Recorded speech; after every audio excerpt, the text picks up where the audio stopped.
Fantastic. All right, I built this class last month when y'all first approached me. And it's building rapport, persuasion, and trust. Building rapport is a skill set that can actually be learned. And rapport is the first step to trust. And all rapport is if you meet somebody and you have a quick conversation with them, and you leave that conversation with, I'm intrigued by that person, or I like them, I'd like to get to know them better, that little gut feeling you have. And I kind of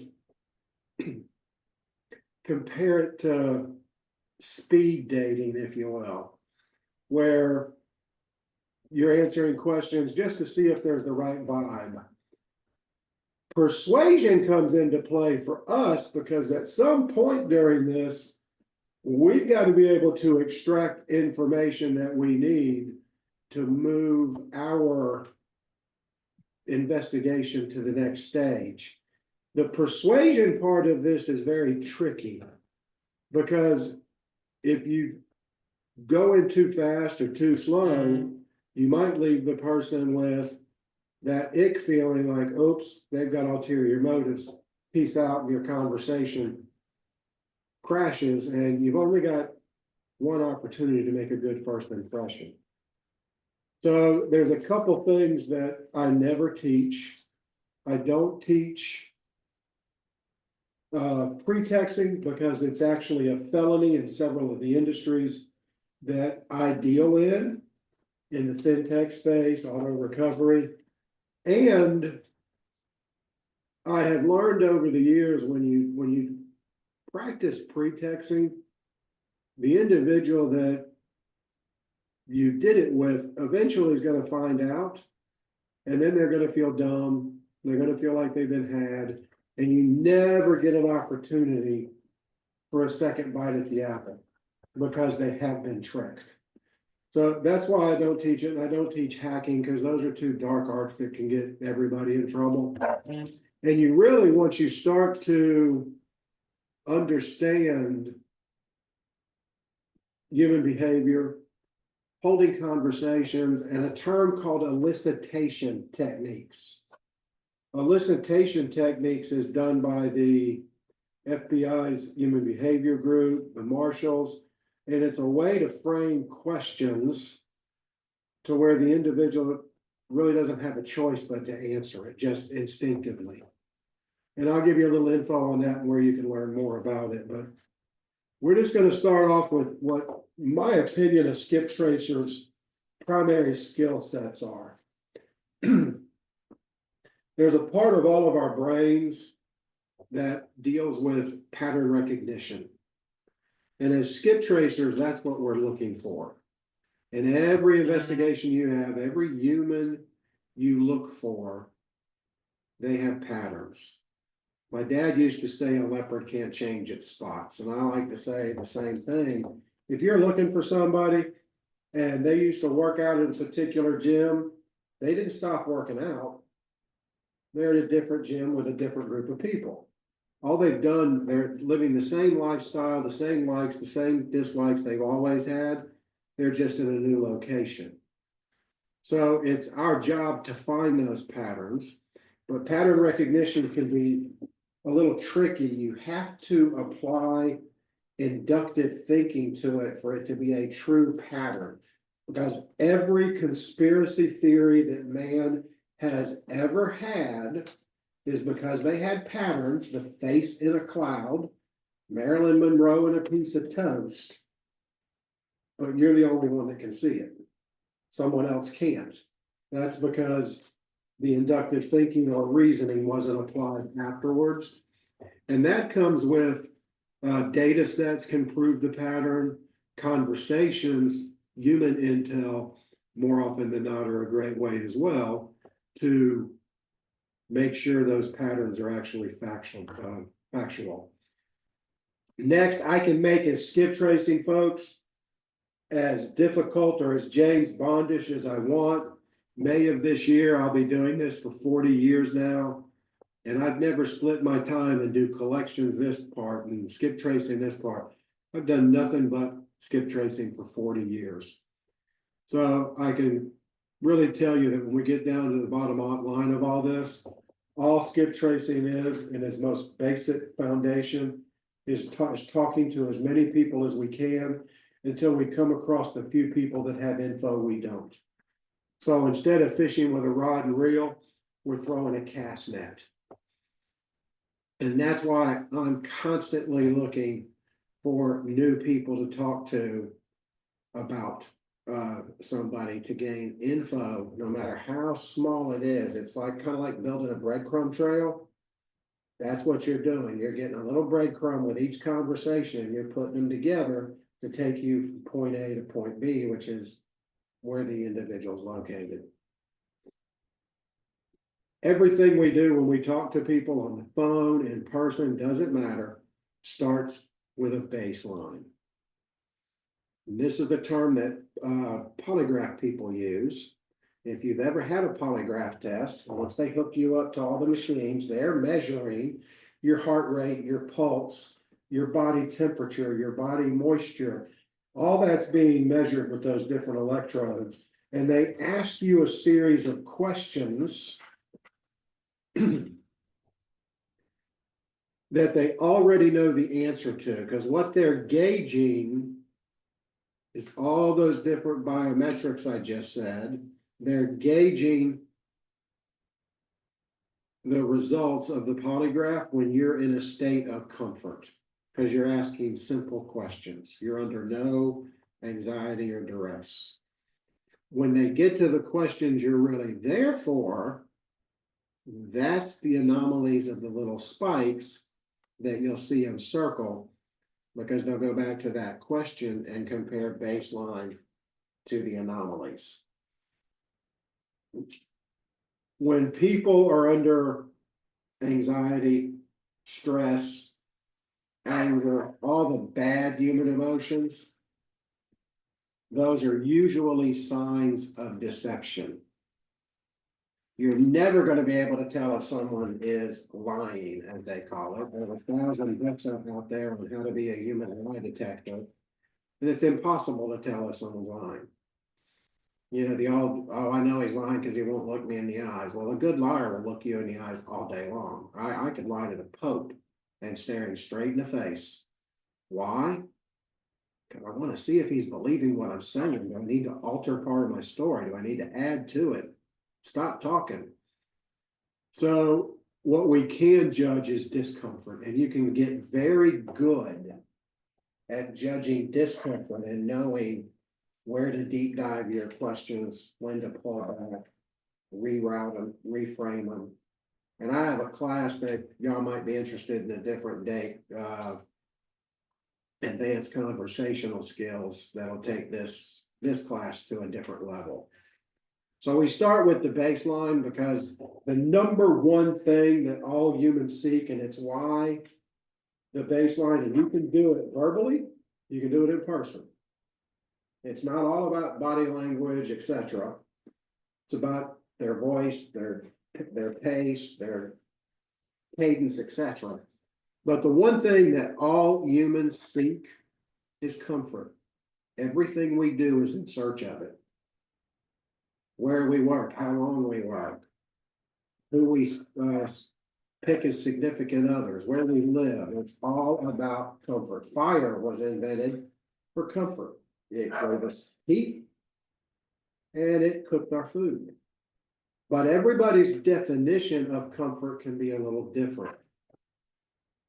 So as you're talking to people, figuring out with those early ice-breaking questions, which is the most important part of any conversation, by the way, is the icebreaker. As you're doing that, you can find out what they consider as comfort. And here's the thing, everybody on planet Earth loves to talk. I don't care if they're an introvert, an extrovert, or they're in the middle, which is known as an ambivert, that shares both properties. Everybody loves to talk. Someone tells you they're going to introduce you to a friend, but they're a little shy. But once they get to know you, they'll talk your ear off. The only reason why they're shy, folks, is because you're not talking about a subject that interests them. That's why we're going to look for things that get them talking more and more. And the more they talk, the more you learn. But everybody's, like I said, their comfort is a little different. Some people want to find that perfect mate. Others, it's a specific amount of money in savings, the perfect little house with the picket fence, etc. So finding that comfort is critical to success in investigations and skip tracing. We can take it a step further. We all have comfort zones that we live in. If you look at your life, most of your life, and geographics can spell a little difference in this. If you live in Montana, South Dakota, etc., where you've got 100,000, 500,000 acre ranches, but most of us, we live within a 5 mile radius, a little circle, if you will. We don't go out of it often. When we do, that's usually the anomaly. I can tell you the lifestyle that I lead, I very rarely go within a 2 mile radius from my home. I work out of the house. I have for over 30 years. I leave my house once a week, and that's on Sunday to go to church. After church, I go to Havana Ray's, the cigar store. I go back home. Other than that, I don't leave the house.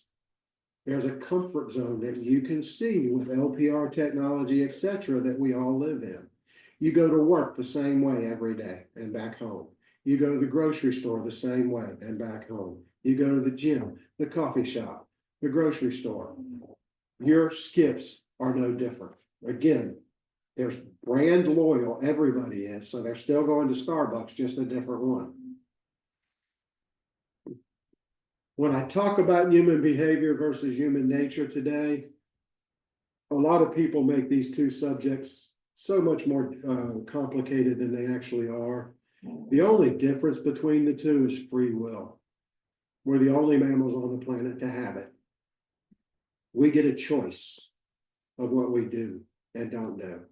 We all have to eat to survive, but what we choose is the behavior part. But people will very rarely ever change, and I can't say that enough. The other thing you'll hear me say multiple times today is it's not about you. To have effective communications with anybody, you've got to make your conversations about them. The more they talk about themselves, again, is the more info you're going to get. And everybody loves to talk again. Here are basically the pillars of human survival to thrive and survive on planet Earth. We basically need, I left one out because it's obvious. We basically need 4 things here on planet Earth. We need companionship.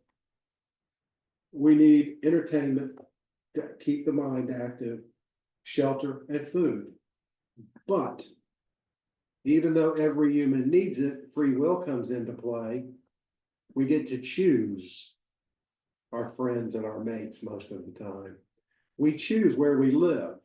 If you look at a geographic map of where your subject has lived in the past, it's going to be rural or city.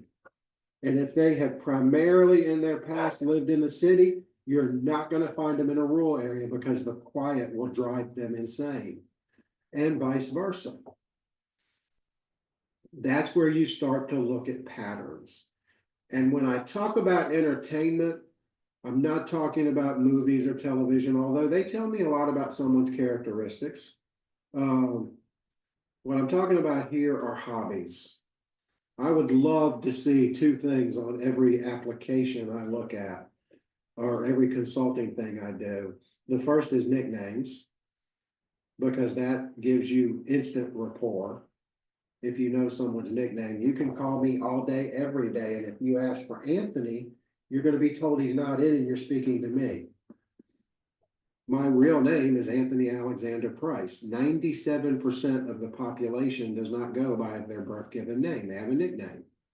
Some of us have family nicknames we don't like to admit to. Stinky, Bubba, Scooter. Then the street people that we have to look for in different genres, they might have a street nickname, gang people, etc. People in the entertainment field. And the only people that know those nicknames are the people on the street. Well, if you call and you ask for Anthony, you're immediately signaling you don't know me. You're immediately signaling you don't know the party you're asking about. So finding nicknames is critical, and social media can be a big help with that. When I talk about entertainment, what I'm talking about here are hobbies. Hobbies is something everyone has at least one of. We usually start them in childhood, and we never give them up. Now, we might scale them back due to economic conditions, age, health, etc., but we never fully give them up. In my youth, I fought pro, and when I went in the Army, I got big into powerlifting and bodybuilding. At 63 years old, Alex Price sitting before you, nothing about me says the words body or builder. But I can tell you who won the Olympia this year because I still follow the sport. So knowing someone's hobbies, whether they hunt, they fish, etc., tells you a lot about their personality. It also gives you inroads of where they could be, the places they shop, where they eat, etc. Because birds of a feather do actually flock together. Before you work your next skip, I want you to try a little exercise that I've been doing for a number of years. See, everybody listening to me, because you're all self-employed, you're wearing multiple hats. Your moms, your dads, your babysitters, your pet owners, your business owners, president, conflict resolution managers, accounting experts, legal experts, it's endless. This is the one job that you have to be fully focused on. You can't have your mind elsewhere. You've got to eliminate the noise of life because you're playing hide and seek at high stakes. And just as you're in a continuing ed class, there's classes taught all over the world, in person and online, on how to commit fraud, how to make fake driver's licenses, how to hack, this and that. I go to a lot of them because how can I teach about fraud investigations if I don't know what to look for? So I need to get all the noise out of my head. So before I pick up a file, I just sit back and I take 15 seconds tops. I take a deep breath and ask myself 3 questions. What would I do? Where would I go? And whom would I stay in contact with? That's an important one because we're all going to stay in contact with somebody. The only reason why you have skips you're working right now is you just haven't talked to the right person yet. By doing this little exercise, what you're doing is you're putting yourself in the shoes of that other individual. And when you do that and you do it a lot and it becomes habit, you get very good at human behavior and you're going to find yourself more often right than wrong with those hunches, those patterns. There are some things when we talk about human behavior, nonverbals, body language, there's very few things that are absolute. It's been disproven 100 times by a friend of mine, Joe Navarro, who is the king of nonverbals. He was one of the FBI's first profilers. He is the GOAT, the Godfather, the Yoda, whatever term you want to use, of that world. And he has proved 1,000 times, just because somebody has their arms crossed doesn't mean they're trying to withhold something or they're putting a wall up. It could just mean he's comfortable doing that. Could mean he's cold. But there are some things that are universal of every human on the planet, regardless of race, creed, gender, etc. And we can use these psychological needs to our advantage when we're talking to people, to build rapport and persuade. Trust takes longer. Most of the time, what we're doing, we never get to that trust stage because we don't work the file that long. So what we're trying to do is build quick rapport, because when you knock on the door or you call somebody on the telephone, they're deciding within the first 3 seconds of whether or not they're going to close the door or hang up the phone. Your job is to keep them engaged for an additional 8 seconds. That's it. If you can keep somebody on the phone for 11 to 12 seconds, you can keep them on the phone for 10 minutes. And if I talk to anybody for 10 minutes, I'll know their life story. So here are some psychological traits about all humans that we're going to start leveraging when we're talking to people. Everyone is insecure or suffering of something. No matter what it is, it's something, and it affects their very personality, even if it's something from their past. Sometimes just giving somebody an ear is enough to get you well past even 10 minutes. I can call somebody and know if they're happy, glad, mad, or sad within 2 seconds, just by the way they answer their phone. I can just tell a perfect stranger, hey, you sound upset. Hey, if you need somebody to vent on, I'm here. And a lot of people take me up on it. And next thing I know, they're pouring their guts out to me, and I'm steady writing as fast as I can. You'd be surprised at what people will tell strangers. And I practice this stuff all the time, and it drives my wife crazy. We have a favorite breakfast spot. And this week before last, we were there for breakfast. It's called Maple Street Biscuits. And there was a new waitress, and I started chatting her up.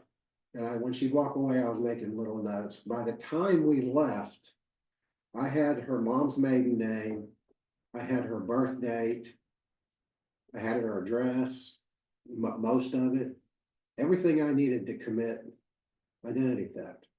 And before we left with the tip, I walked up with the little notes and handed it to her, and she had no idea she had given me that info just by coming around and checking how the meal was. Do I need another drink, etc. Again, everybody loves to talk. Next, every human on the planet wears a mask.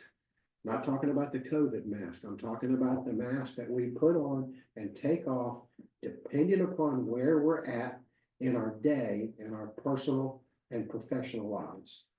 You wear a mask to your in front of your employees. You have another mask with your husband, your wife, your significant other, another mask with your children, another mask with your friends, another mask with church, another mask at the football or soccer games. And those are constantly coming on and off.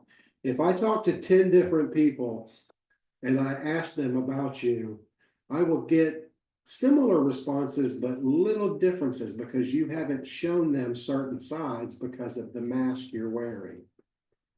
Again, this is great info to have to leverage this during conversations.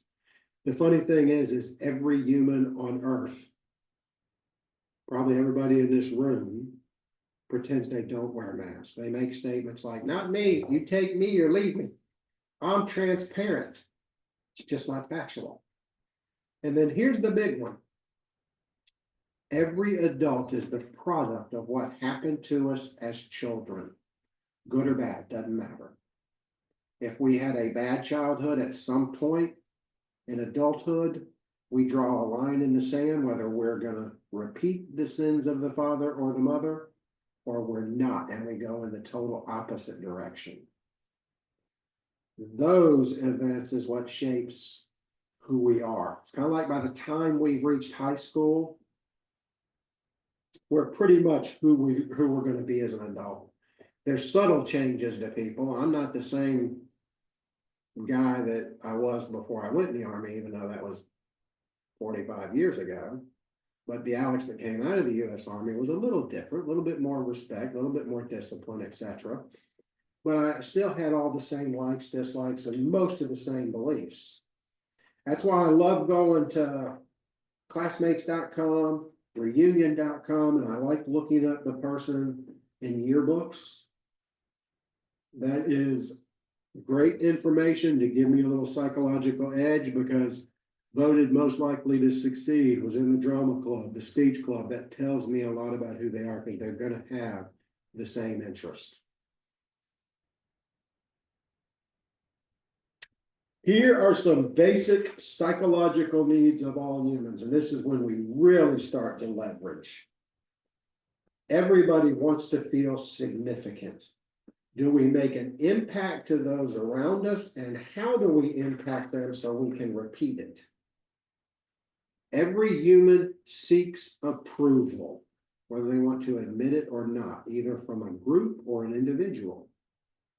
And everybody wants to feel accepted. I just explained the literal success and definition of the most evil thing that man ever created, and that's social media. I don't know if Zuckerberg knew these psychological needs when he built Facebook. Well, I actually do know. He built Facebook to meet girls in his college dorm room, so he didn't know these things. But he is a genius, so he might have. Think about this: significance, approval, acceptance. Facebook gives you every one of those. You do a post, you get 50 likes, you feel good about yourself. You do a post, it's crickets, you're like, wow, I thought that was pretty funny.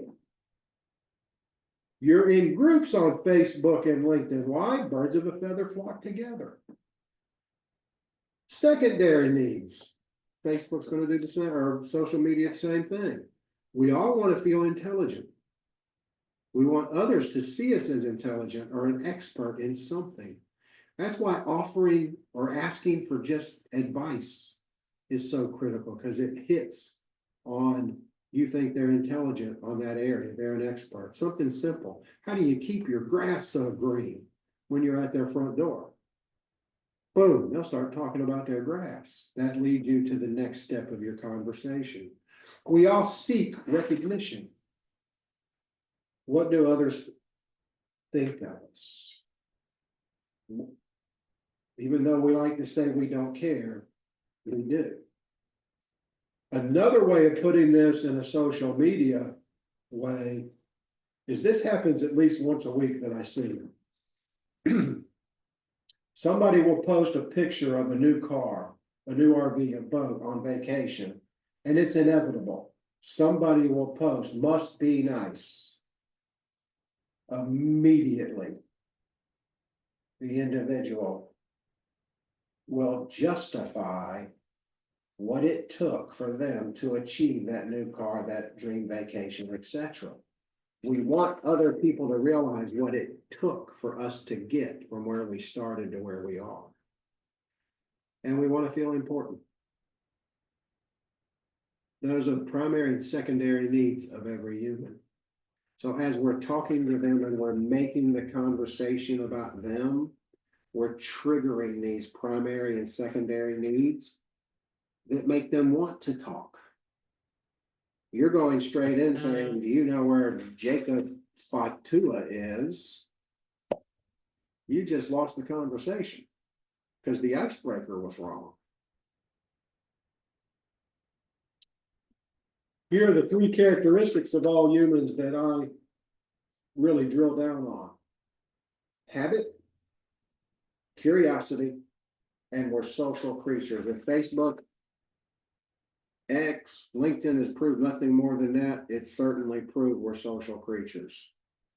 Facebook now has over 3 billion with a B users, individual users worldwide, and they're not in China. So we're definitely social creatures, even if it's online. I want to drill down a little bit on habit, because habits are that part of us that don't change.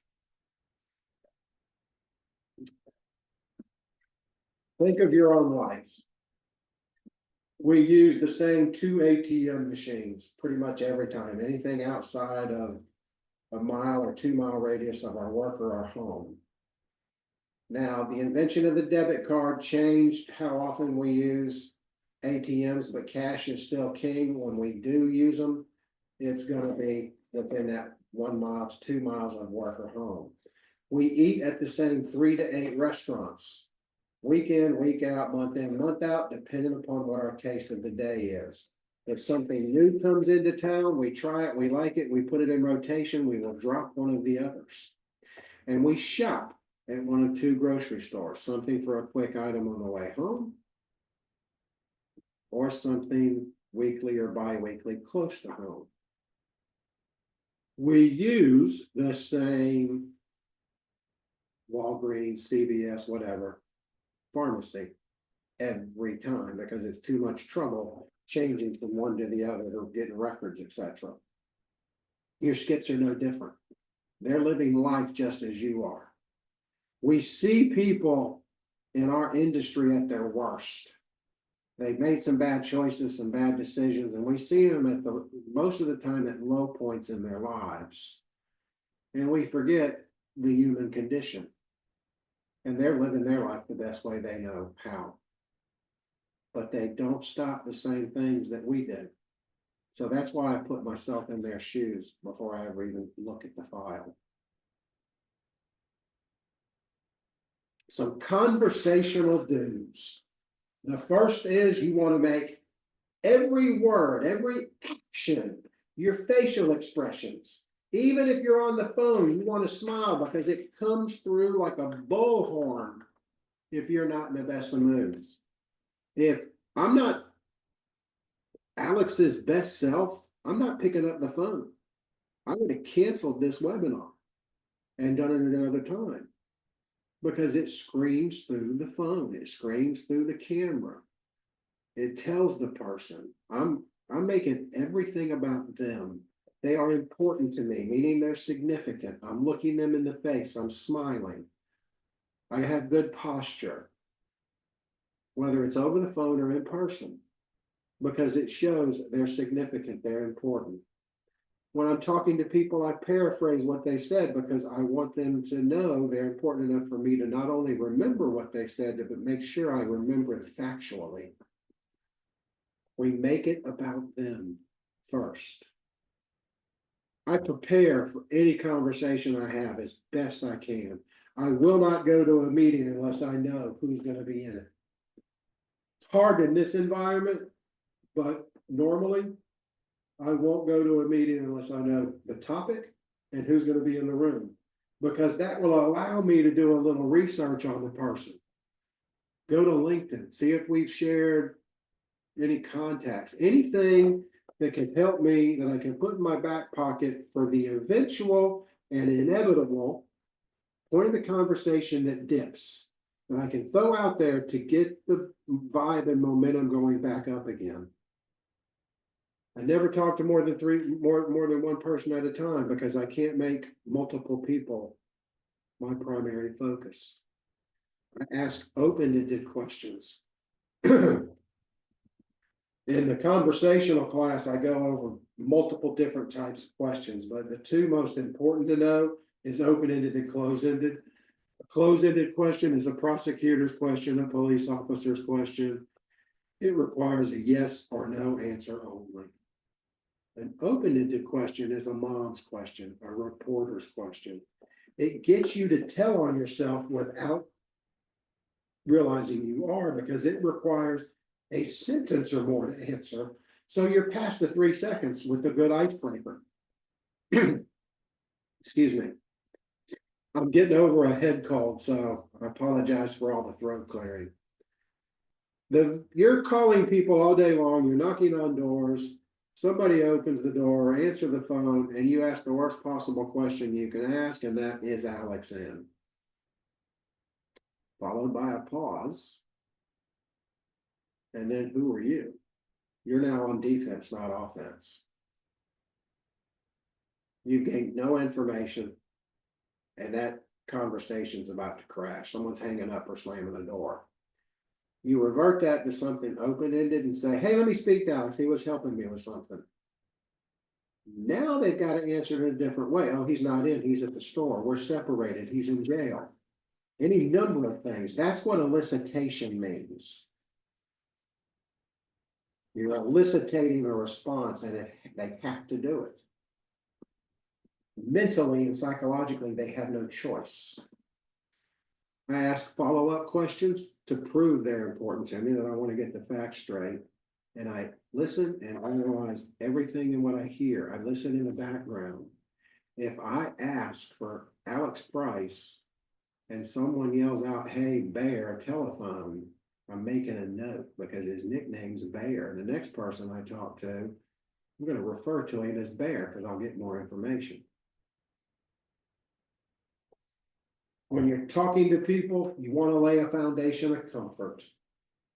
They're talking to a buddy, a friend. You want to be disarming.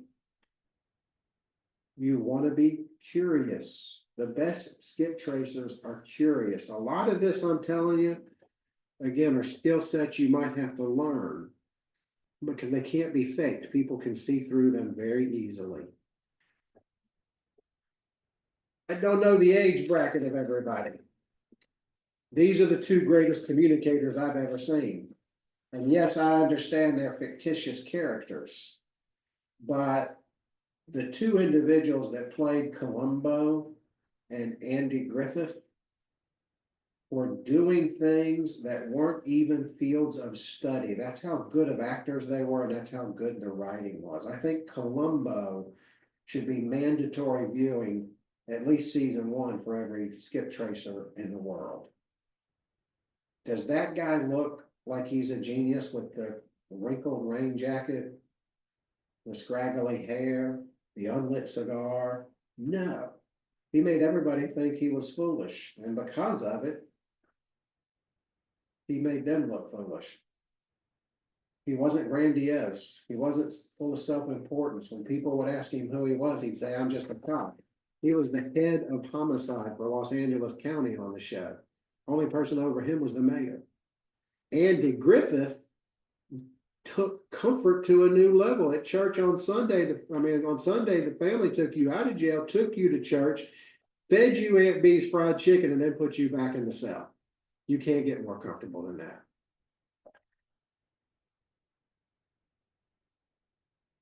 The two most important things that I can tell you during this class is you have to be empathetic. You have to apply empathy when you're talking to people. You can't be so jaded because of your personal experience in this industry to think everybody's a crook, everybody has an angle. They simply don't. Again, they've made bad choices, and choices have ramifications. A lot of people get empathy and sympathy mixed up, and they're two totally different things. I can be empathetic with somebody. Doesn't mean I agree with them. It doesn't mean I approve of their actions. It just means I let them know that I understand the human condition. We all make mistakes. We all have speed bumps in life, and they're never good ones. Nobody on this call has gone through life without hitting a speed bump. Couldn't make their rent one particular month, was late, etc.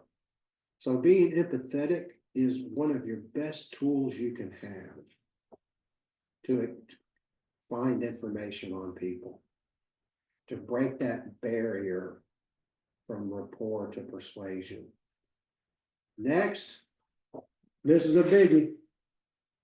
You got to be non-judgmental, as hard as it is. I live my life by a very simple rule, and that's you be you, boo-boo. I don't care what your gender is, what your pronouns are, your political affiliation, your religious beliefs. You be you, boo-boo. Just don't try to force them on me. And I don't care what's happened in your past. You're trying to overcome it. The minute somebody feels they're being judged, what happens? Mentally, the fist comes up, they're ready to fight. How dare you judge me? You have not been in my shoes. And you don't get a second chance to make a good first impression. I would never argue with anybody on this call, because if I did and we got into a verbal altercation, if you ever heard my voice, saw my name, saw my phone number, subconsciously, those shields are going up because you're ready for round 2. I want a second bite at the apple. Let me tell you, it drives my wife crazy. I won't argue about anything. Nothing. I just, okay, fine. Because I want the second bite at the apple. And these are things that can't be faked. Let's look at some conversational don'ts real quick. The first I discussed at the very beginning. You don't want a pretext because you're leaving people in a bad way. You want to do elicitation techniques, capitalizing and leverage the things that makes all this all the same. We all want to feel important, etc. Everybody in this room, if everybody had their cameras on, would nod their head to this. If you've ever talked to a mom or dad and they haven't spoken to their child in 6 months, a year, what have you, your initial thought is liar, liar, pants on fire. When they might be telling the truth, because whatever that speed bump was for them to act in the way they're acting, that's when they chose fight or flight. And it could have burnt a bridge in between them. But a good elicitation question would be, wow, you haven't talked to him in 6 months? Yeah, it's probably been that long. Have you and Alex always been that estranged? Oh, no. He was the perfect child. Great grades in school. It wasn't until he met Alice that things went crazy. Well, ding, ding, ding, ding. They have shown that they don't want to talk about Alex, but in one word, they have told you they can't wait to talk about Alice. And do I really care now? No, I switched my conversation to Alex or to Alice. Because if I find her, I find him. That's what elicitation does. It makes your conversation flow. And by doing it, it shows concern. One of those first or secondary leverages we want to do on character traits or psychological traits.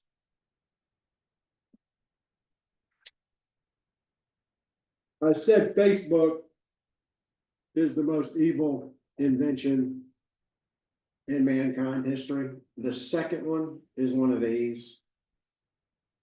Every one of you has this at arm's reach. Everybody pick it up and show it to me. See, everybody has it. Psychology Today had a recent article where people are so habitual with their cell phones, they check them every 3 minutes, whether they need to or not, because it's just been conditioned. The minute your phone pings, chirps, whatever noise it makes, and you look down at it, even for a nanosecond, you're telling that other person, you're deciding at that second what's more important, them or what's on your phone. And if you're talking to somebody like me, I'll make the decision for you and tell you, hey, that must be important. We can chat later and I'll walk away. Put the phone, turn it off when you're talking to somebody in person, especially. Put it in your glove box. Lord forbid, don't check your Facebook status to see how many likes or dislikes you got while you're chatting with somebody. Because you can tell, even over the phone, you can tell when somebody is distracted even for a second. Their cadence, their tempo will fall off, even for a second.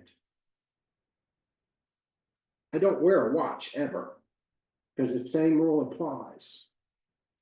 The minute I look down at my watch, even that fast, I'm telling the other person I have somewhere more important to be at a specific time. They'll make the decision for me and cut our engagement off when we could have been really building something cool. And a great example of that was years back, there was a presidential debate. Some of you might remember it. It was with President Bush, soon to be President Clinton, and Ross Perot, third party candidate. President Bush was asked a question. He stepped in front of the podium and he gave a less than a tenth of a second look down at his watch. And then he answered the question. By the next morning, experts everywhere were going bananas over that he looked at his watch because he told the audience and millions of Americans he had somewhere more important to be. I look at it a little different. He was the doggone president. He might have had somewhere more important to be. But anyway, the very next question went to the single most empathetic human I've ever seen, and that's President Clinton. He stepped in front of the podium and showed the audience he wasn't wearing a watch. There's no place I'd rather be than right here listening to your problems and coming up with solutions for them. Boom. People said that night he won the debate and possibly the election because of that. And there's other examples. Conversational signs. These are the things I look for, whether it's online or I'm looking for them when I'm face to face with somebody, to know whether or not they're approachable and to have those little things in my back pocket to bring out to amp up or de-escalate conversations. The first, they say the windows are, or the eyes are the windows to the soul. Well, your brow is the billboard to every emotion humans have. And even during COVID, when all of us were wearing the mask, you could still tell if somebody was happy, they were sad, they were angry, they were scared, they were surprised, they were disgusted, or they had contempt for something you said. Those are those little nonverbals.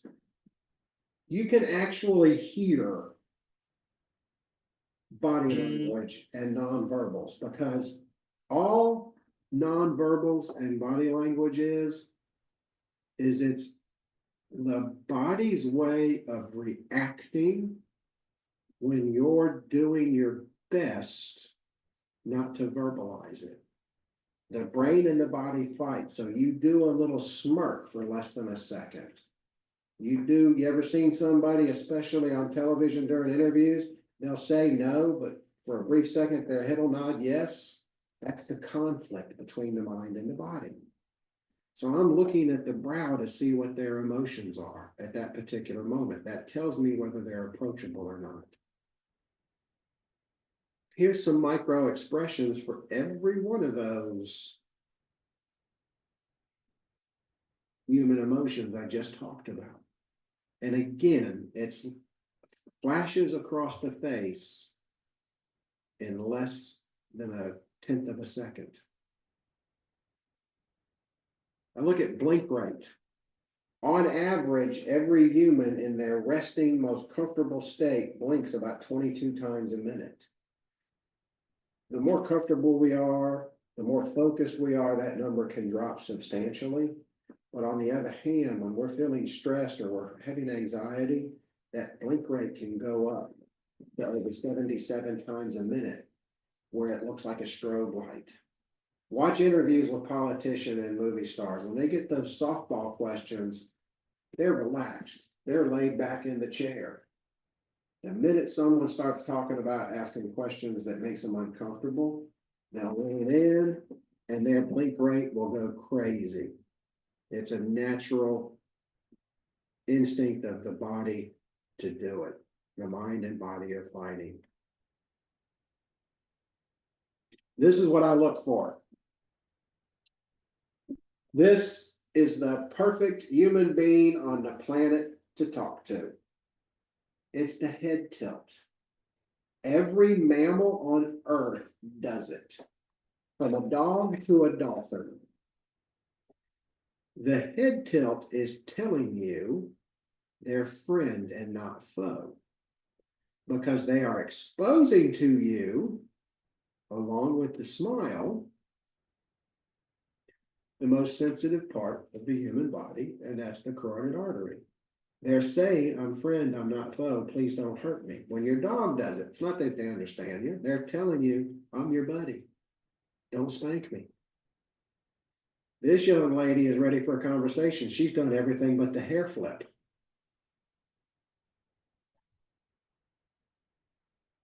What I'm trying to avoid at all costs is this one. This is Danger Will Robinson 911 abort mission.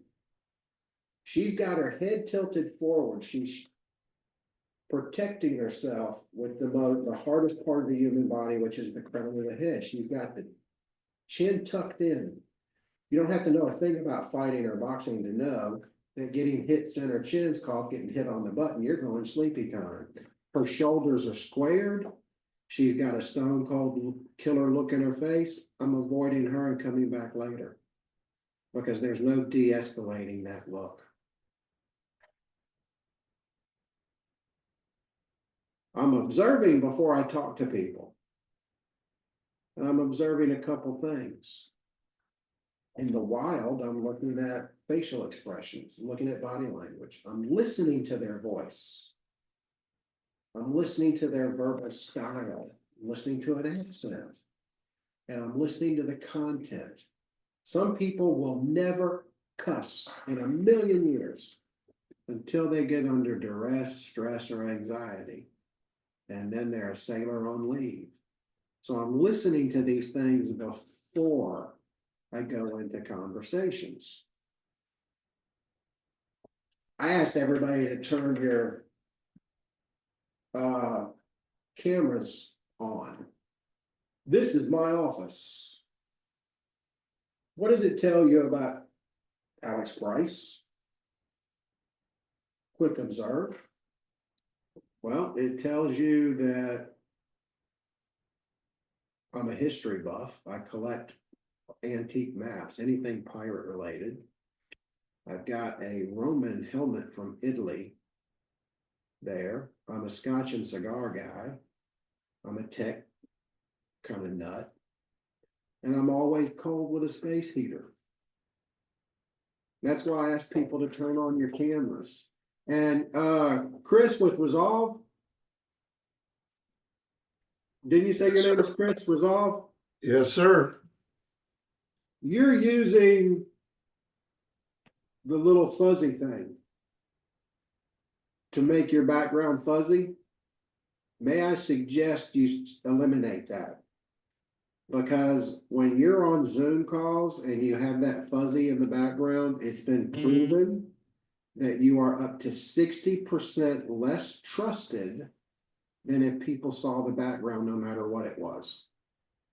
Simon Sinek, who's one of the single greatest marketers on earth, did a speech on Zoom, gave a class on Zoom, and he had the filter in the background on one, and he got marks of 4s and 5s. He taught the same class, the same day to a different group with no filter. It showed what was behind him like I am right now. He got 9s and 10s. He didn't change a thing. I love people with tattoos. They are my favorite people on the planet to talk to.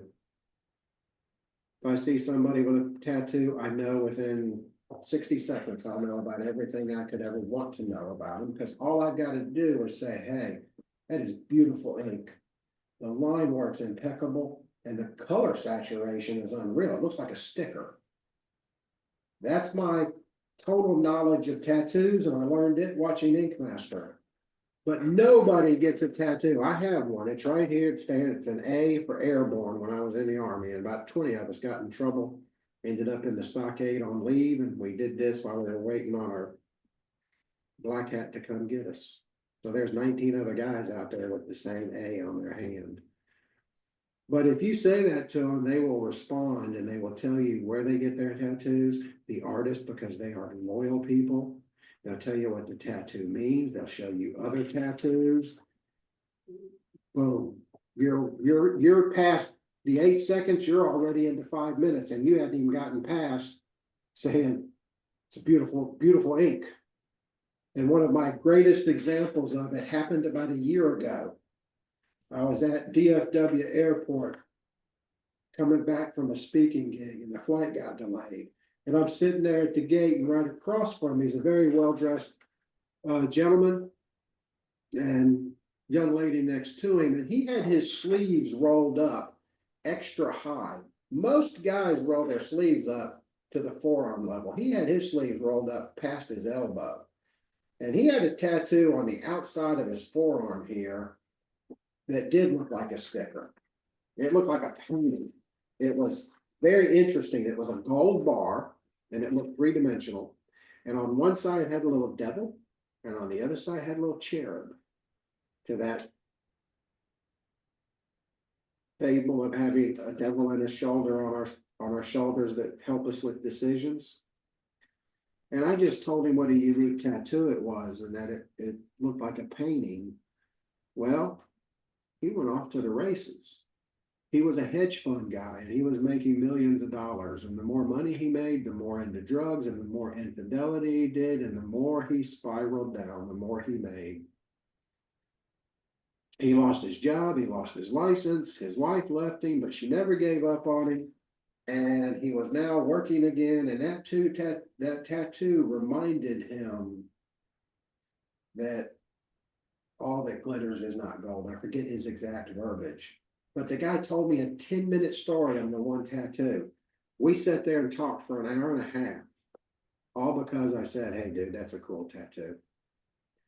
I also look for unique clothing, unique jewelry. If someone's a veteran, I can easily build a rapport with them in 2 seconds. Doesn't matter what branch of service they're in, because I was a veteran. We chewed some of the same dirt. I look for unique jewelry. It doesn't have to be a class ring or a Mason's or something. It can just be something unique. I wear anytime I speak, it's about 6 inches long. It's a polar bear tooth that is like 500 years old, and the artist in Alaska took the root and carved a teddy bear into it. And it's just a unique piece. It's a great conversational starter. Can't tell how many cool conversations I had, just people asking me what it was. People are sports fanatics. They're going to wear their favorite team. I could definitely be a friend with the young lady in the picture because she's intelligent enough to be an Alabama Crimson Tide fan. I look for these things as those back pocket jumpstart a conversation or icebreaker. I can't walk past somebody at the grocery store or anywhere at church. If they're wearing Auburn shirt or hat, I'm going to walk past them and say, Roll Tide. And usually they'll yell back War Eagle and we'll get a chuckle. Sometimes we'll chat a couple seconds more. Other times it's just in passing. It depends. You can make it as long or as short as you want. I look for bumper stickers. Those have become the billboards to our lives. I know your side hustle because you put your phone number and email on the back. You pressure wash on weekends to get money for whatever reason. I know your kid's an honor student at H&H Middle School. Well, thank you very much. I know you have to live 7 miles from that school to be in that district. I know what gym you go to. I know who you voted for. I know you got a parking pass to a certain company or college or what have you. All of that is on the back of your car. So if you're looking at LPR, it's not just about the longitude and latitude of where the car was seen. It's about going down to street level and seeing, is it the city, is it the country? It's looking at the car itself. What people drive tells us a lot about who we are. Someone that's big into hunting and fishing is not going to be driving a beetle bug. Doesn't give enough room to put their tackle and stuff. Setting the vibe, I always keep questions focused on who, what, where, why, and when, so I don't run down rabbit holes. And I use these little things about psychology and these little things about primary and secondary needs and the shirt that he's wearing, the hat, the Peaky Blinders hat, all that to my advantage to leverage conversation.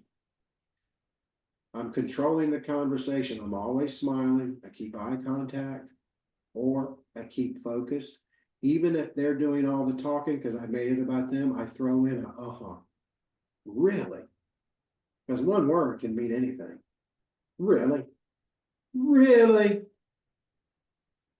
I just gave one word 2 different meanings. I ask a question and I shut up. I use the power of silence, the pregnant pause, because the first person to talk loses. And I'm always empathetic and non-judgmental. I prove that I'm listening because I paraphrase, I summarize, I make them feel important and significant. My favorite technique is called mirroring, and it was invented by one of my favorite historical human beings on the planet. I've got three. This is Miss Kate Warren. At 20-something years old, she walked into the Pinkerton Detective Agency, the world's largest and oldest detective agency that's still around today, said she wanted a job. Alan Pinkerton, that she thought she was there for a secretarial position, and she said, no, I want to be an investigator. She became the world's first female private investigator. Some of the things she invented we're still doing today. She lived a remarkable short life. She stopped 2 assassination attempts on Lincoln single-handedly, and she solved more cases than anybody else on the Pinkerton table during her time she was alive, and she's the only non-Pinkerton to be buried on the Pinkerton cemetery site. What mirroring? What is mirroring? Mirroring is where you're showing the other person comfort by, and it's not mimicking, because mimicking can make people mad, like when your kid says everything you just said and you want to hit them in their soft spot but they're continuing doing it. You're not mimicking. If your right leg is crossed over your left leg, they'll cross their left over their right, because it's a mirror image. You're making it comfortable. It's the same as when you're talking. You want to match their pitch, their tone, etc., to make them comfortable. So the 2 of the best people doing this ever has been President Trump and President Obama. Look at both of them in the first picture. They're in displayed seated position. It's also known as the alpha position. Legs are spread, shoulders are out. They're showing you they're the most powerful cat in the room. Both of them are doing something called praying hands. And it can be here, fingers crossed, can be down on their lap. That's very significant, because when people do that, it's instinctively done. It's called praying hands for a reason. You're praying that the other person is believing what you're saying. You're praying that this talk's going well. Look at President Obama with the prince. Both of them are giving the head tilt, showing each other their friend, not foe. Both of them, their hands are visible. These are conversational starters. Verbal mirroring is matching the volume. If someone talks loud, you have to match it or they'll overshadow you. Match their pitch, their tone, their pace. If they naturally talk quickly, you can't talk slowly or they'll finish your sentences for you and it's going nowhere. And more than any other single thing, the tone of your voice sets the mood. It sets the vibe. That's why I said, if I'm not feeling right, if I'm not the best version of Alex, I would have postponed or canceled this class because it would have come across. I won't pick up the phone if I'm having a bad moment. I'll shake it off. I'll do something. I'll go take a walk around the house. I'll smoke a cigar. I'll do something to get myself in the right frame of mind to be peopling again. Your mama used to tell you when you got a whooping, it wasn't what you said, but how you said it. Your tone of voice kills 90% of your conversations, because that's where the judgment comes through. Like I said, Mom was right. The tone of the voice is what sets the stage to build rapport, on the phone or in person. I find this to be extremely important. 55% of all human communication is done through body language or nonverbals. 38% is simply the tone of our voice with one word or less than 3. Only 7% of all human communication is done with our words, especially now in the age of texting and schmexting and all that, which I hate, because you always misread a text. You're going to read the text in whatever mood you're in at that moment, or how you feel about that person. It's just human instinct to do that. We covered the open-ended and closed-ended questions. Another question that I really like is a challenge question. I've talked to somebody, they haven't told me, they told me they haven't spoken to the individual in forever. I find out from a neighbor that the daughter's car was just there last weekend. That's why I never am combative, never have a combative conversation with anybody, because the second bite at the apple can go something like, hey, have you spoken with Bernice? No, I still have no clue where she is. Wow, it's funny. I was talking to your neighbor Bob, and he said he saw her car there this weekend. Oh, you see, what happened was she came by and visited her sister. I wasn't home. They got to elaborate because they just got caught. Why is all this so important? Talking to humans and how you talk to them and what you say gives you the Willy Wonka golden ticket. And this is the primary reason why I don't teach pretexting anymore. The MGM Grand ransom attack that happened last year was not CSI computers. A young man overseas went to LinkedIn. He went to the company part of the page and who worked there, and he started calling people.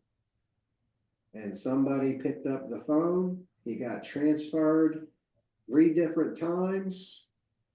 You can look this up, it's all factual. He got transferred 3 different times. By the time he got transferred to the help desk, it appeared as an incoming call, and he had already talked to 3 people and knew their names. They gave him a password. He hijacked and closed 3 massive hotels down in Vegas, and they paid a $77 million ransom to get their operation back up and running. Here's some quick continuing ed. This is Jack Schaefer, PhD. He's one of the FBI profilers I talked to you about. Jack's one of the smartest guys I've ever met. He's got 3 books. His latest book, The Truth Detector, is a masterpiece because the whole book is on elicitation techniques and how to build that skill set. The light switch is building rapport. But the truth detector, it is far easier to tell the difference between truth and deception than it is the opposite. Next is a mentor of mine, Robin Drake. Just recently retired as the head of the behavioral analysis program. He's written 3 books.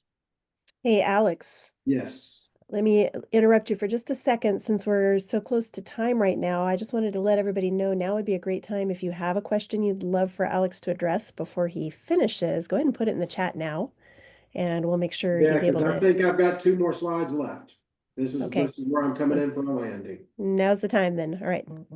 Robin's first book, It's All About Me, was like a life-changing experience, and that term's overused. Sizing people up and then building trust is his newest book. He's got an actual book coming out very soon, but Robin was a spy catcher, but he also converted people to be a spy for us. There's nobody on planet Earth better at helping you understand how to build rapport and do it in seconds. We'll bypass that. Joe Navarro, I already told you about. And lastly, this is Miss Lena Cisco. Lena Cisco might be one of the most intelligent humans I've ever met. Lena was the head interrogations at Gitmo. She was part of naval intelligence. Do you have any idea how smart and the skill sets you gotta have to be the head of interrogations at Gitmo? And the lives she must have saved? Her book, Honest Answers, Interviewing and Negotiating Skills, is the best book I've read in the past 5 years, and I read quite a bit.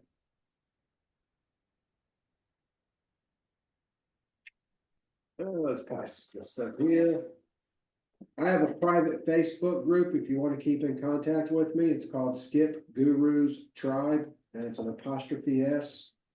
There's no memes, there's no political speech. Everybody I just mentioned is part of this group. All we do is talk about skip tracing, human behavior. People post content. You can always find me on LinkedIn. It's gotten a little salesy lately, but it's still the best networking site out there. They're the only two social medias I use.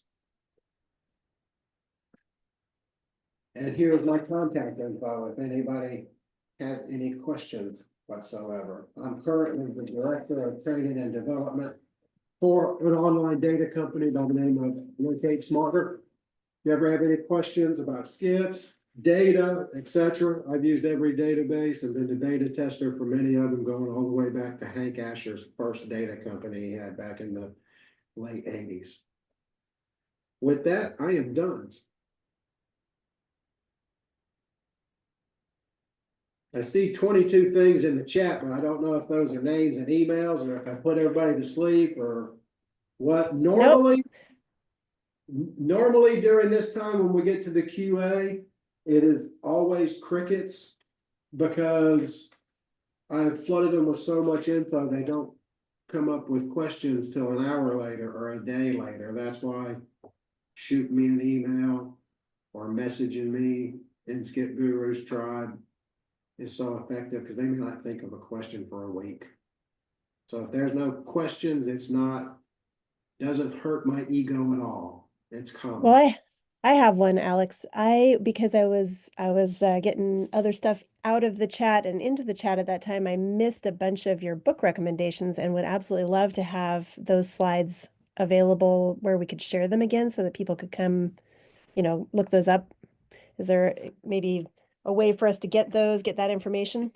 Yeah, what I'll do is I'll just convert those slides to a PDF and I'll email them to you. That would be awesome. Thank you so much, because I'd I'll love to have strip those recommendations. out, along with the podcast and the other stuff. I'll strip those out and just convert it to a PDF, and that'll give you that. Great. Maybe we'll figure out a way to add that onto the video, which you will be able to find probably within the next day or so on our YouTube channel. I just put that up in chat if anybody wants to go find that. And I did grab a bunch of emails that I'll send to you for the people who want certificates. I teach a monthly skip tracing class. If I have your email, I'll put you on my list to be notified. I never charge for my skip tracing classes. If somebody says it's an Alex Price class and they're charging, it's a lie.